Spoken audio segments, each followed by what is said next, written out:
How can refugees be integrated into the economy? Christian Hirsig found the solution. He started a coding academy for refugees in 2017. Powercoders has been successfully placing participants in companies for internships. The program is supported by the federal government and is now expanding to other countries. And I'm now joined by Christian Hirsig, the founder, and Hussam Allaham, the program manager at Powercoders. So Christian, tell me, what triggered you to start Powercoders? So I'm an IT entrepreneur myself, and we were really struggling to find IT talents, and that was the main reason. So we were scratching our own itch and tried to find a solution, and then looking at the talented refugees we have in Switzerland, especially during the last couple of years with the Syrian refugee crisis. And we brought these two problems together to one solution, and it works very well. Okay, so I visited one of your courses 1.5 years ago in Zurich, and let's take a look. My name is Hussam. I come from Syria. I am 26 years old, and I come to Switzerland 2 years ago. I was in Damascus until 2014. I come with my friends by both, like many Syrians. That actually was a little bit difficult and hard exactly for me because I can't swimming. In the first try, we had a problem with a boat, and that was dangerous. And we come back to Turkey.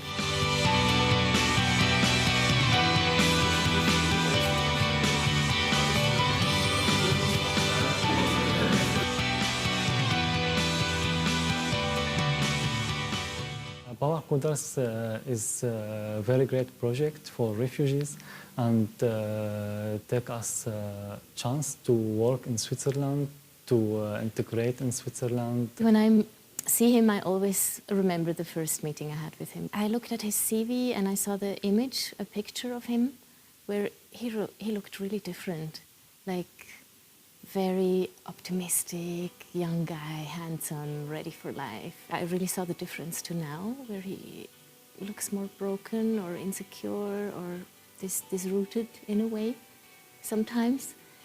And I asked him, he looked different than in that photo. And he said, yeah, that was the time before I had to flee and see all the things that I had to see there. In Syria, I had a nice life. Many friends. I studied IT in institute, and after that I continued at university, but I didn't finish because of the war. And now I'm here to start again.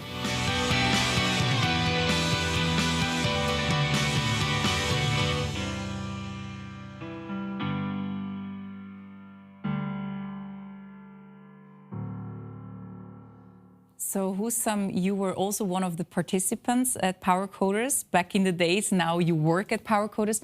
Tell me, what did it mean for you back at the time?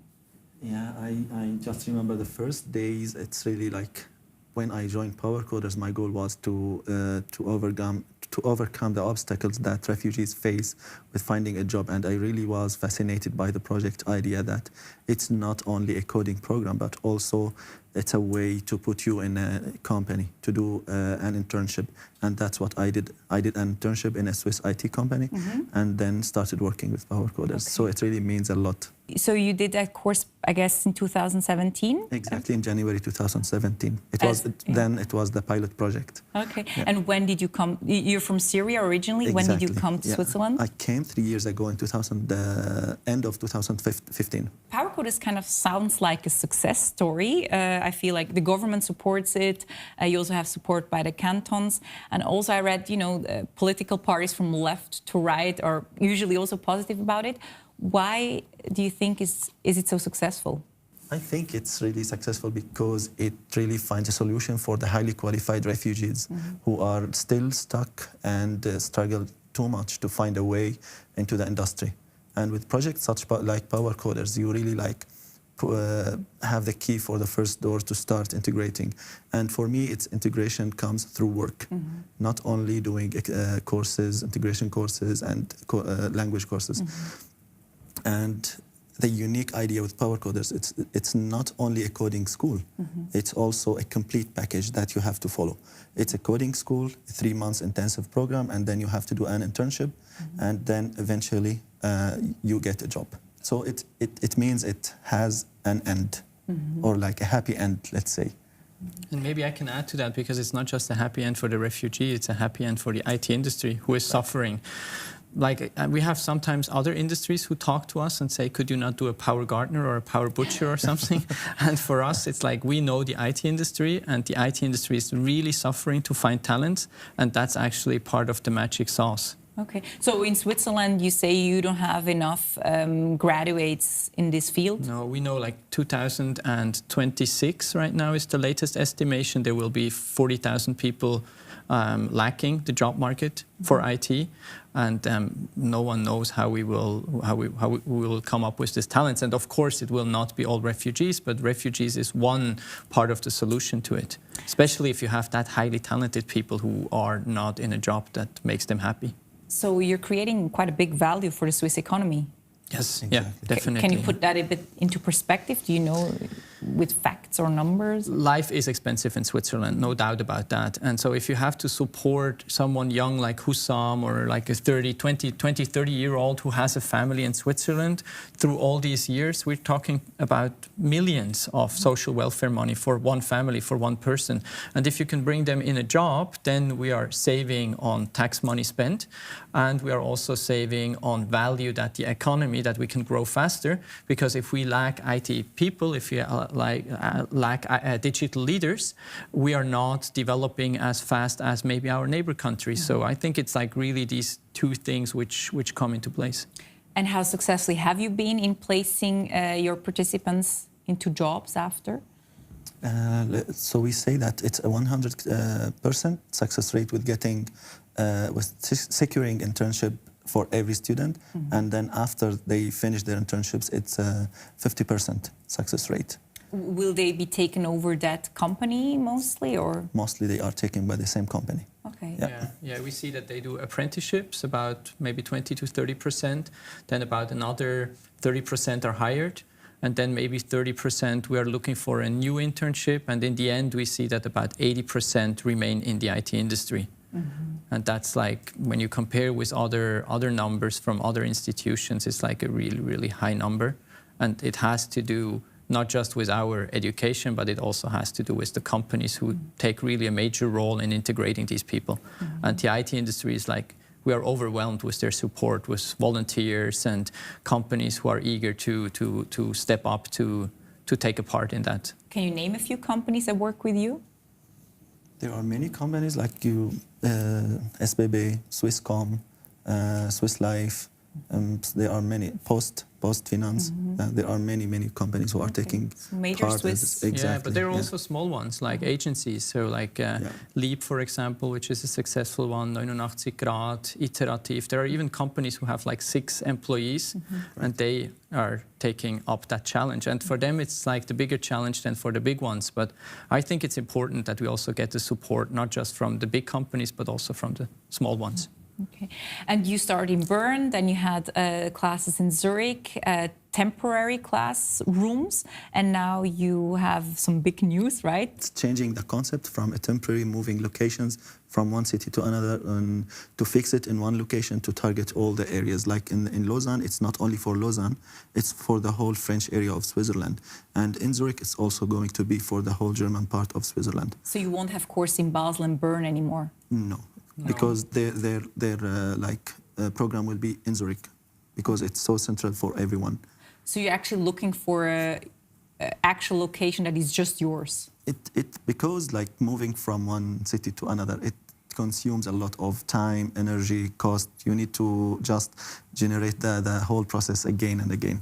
So having a fixed location, it's also give you like everyone who is looking for us. Sometimes when we finish the project in Zurich, and we go to Basel, people start coming to Zurich because they receive the news a bit late. But that means that you will have courses like one after the other. Yes, yeah. The idea is 2 to 3 classes a year. That brings us to about 100 students a year in whole Switzerland. And I think that's a number that the IT industry actually can absorb. Okay, and do you have enough qualified participants, refugees? I mean, I guess they cannot just, they also need some basic before, right? Not everyone can take the course. Yeah. So we are looking for English skills. English skills are very important. And what we see right now in Switzerland, we are changing the system. We are changing to a shorter asylum period. And so with this change, we will have, like from the old process, we will have people who are accepted asylum, and we will have from the new. So the numbers right now are dropping. So we fortunately have less refugees in the world due to less conflict and resolving situations. But on the other hand, in Switzerland, with this change, we will see during the next 1 to 2 years, probably even a little bit more people who qualify to come to our class. And then later on, we will have to see, like there are also ideas that we could teach other people coming to the IT industry. Like refugees is maybe just a start, but there are other disadvantaged groups who maybe also could be a potential target. Do you already have demand? Yeah, actually there is demand, yeah there is demand. Like Zurich has quite a big migrant community in terms of expats. So you have a lot of expats in the city, so this could be an option. Then something which comes more into place is the refugees who have to return to home.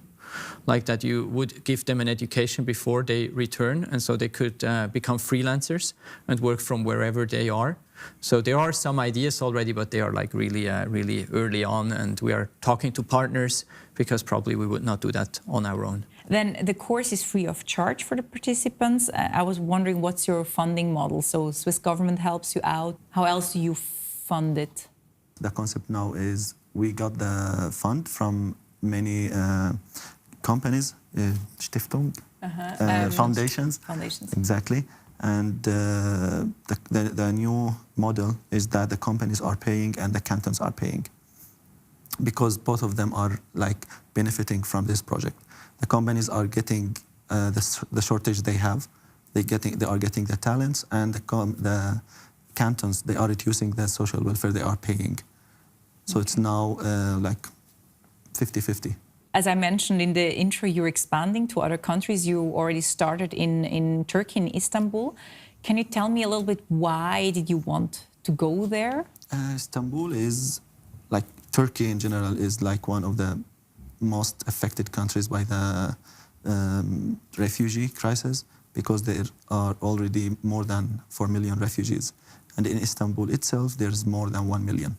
So we felt, and beside that, Istanbul has one of the biggest IT industry in the Middle East. So for Powercoders to work and to be successful, you need refugees, highly qualified, talented, and you need an IT industry that could absorb these people. So it looked for us as a promising country and city to go to. I guess it's also not so easy, you know, from Switzerland going to a different culture and establishing all that. I mean, what are the challenges?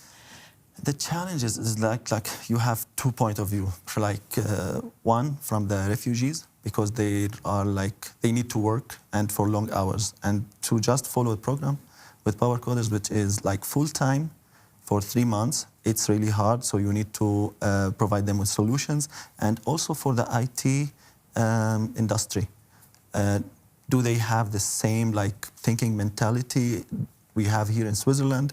Or because it needs like much more efforts to reach out to them and to convince them to take interns. Yeah. Okay. So there are difficulties on both sides, but I think with more effort, and we need to find solutions to all these difficulties. Okay. The cultural difference is one of them. Okay. How many students did you have in Istanbul? 15 students. Yeah, 3 females and 12 males. Is it easy to find them? No. There are a lot of highly qualified people, but and even most of the people who applied, of the candidates, they didn't have the chance to follow the program. Okay. Mainly because they are doing other stuff and they cannot stop because they are supporting their families. There are like financial difficulties, so they cannot stop working. So they prefer to stay where they are. And for the next batches, it might be an option for them. Okay. How is Switzerland involved in this? I mean, Powercoders is, of course, a Swiss company, but is Switzerland, the government, also involved in those projects outside, abroad? Not yet. We are speaking to the Department of External Affairs. So we are in contact, but there is not a concrete project where we already got involved. But there are focus countries of the international activities of Switzerland, and so it might be that we have a match with a country we would like to go to, and Switzerland actually has a relationship where they like to support. And who supports you then for this? Is it investors, I guess? Yeah, so we have private investors who have a personal stake and think that it is a good thing. And we saw that this works quite well also for the other cities who are going to or planning to go. We could activate personal contacts where tech investors or tech entrepreneurs are interested to Are those Swiss investors?